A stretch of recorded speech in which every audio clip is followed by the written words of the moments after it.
NDA ప్రభుత్వం LIC నుంచి 32,350 కోట్ల రూపాయలు అదానీ కంపెనీలో ట్రాన్స్ఫర్ చేయడాన్ని తీవ్రంగా వ్యతిరేకిస్తున్నామని రాష్ట్ర యువజన Congress state general secretary Golla Pavan Kumar అన్నారు.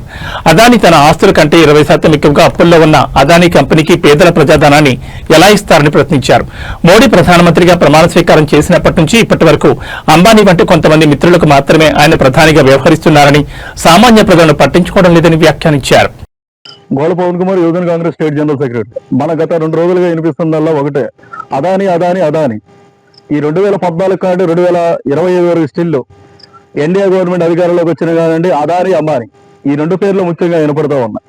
ఎందుకంటే నిన్నగాక మొన్న ఎల్ఐసికి సంబంధించింది 32,350 కోట్ల రూపాయలు అదానీ కంపెనీలోకి దీన్ని ట్రాన్స్ఫర్ చేశారు.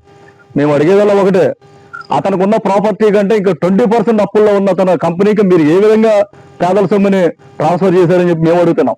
గత 60 ఏళ్లలో కాంగ్రెస్ గవర్నమెంట్ ఇటుక మీద ఇటుక కట్టుకుంటా దేశ ప్రయోజనాలను, రాష్ట్ర ప్రయోజనాలను పెంచుకుంటూ వస్తుంటే 2014లో అధికారం చేపట్టారు. కాబట్టి ఈ రోజు వరకు గవర్నమెంట్ సెక్టార్లన్నింటినీ ప్రైవేటీకరణ చేసి తన మిత్రులైన అదానీ అంబానీ కంపెనీలకి దోచిపెడతాం. అంటే ఇదేనా అభివృద్ధి? అంటే ప్రతి సంవత్సరం 2 కోట్ల ఉద్యోగాలు ఇస్తానని చెప్పిన నరేంద్ర మోడీ గారు ఇవాళ ఆ ఉద్యోగాలు చూసి పక్కన పెట్టి ఆయన అధికారంలోకి వచ్చిన తర్వాత ఇద్దరికే ఉద్యోగాలు వచ్చినాయి. అదానీ అంబానీలకు మాత్రమే ఉద్యోగాలు వస్తున్నాయి.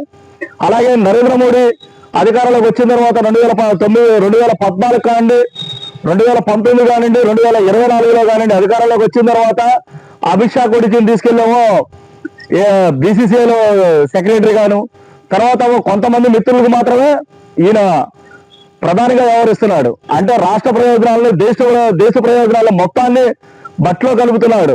అంటే ప్రతి ఒక్క చదువుకున్న విద్యార్థుల్ని గాలి కొదిలేయడం, ప్రైవేటు సంస్థలుగా మార్చి తన మిత్రులకి ఈ సొమ్ముని ట్రాన్స్ఫర్ చేయడం అనేది ఇది ఎంతవరకు భావ్యం?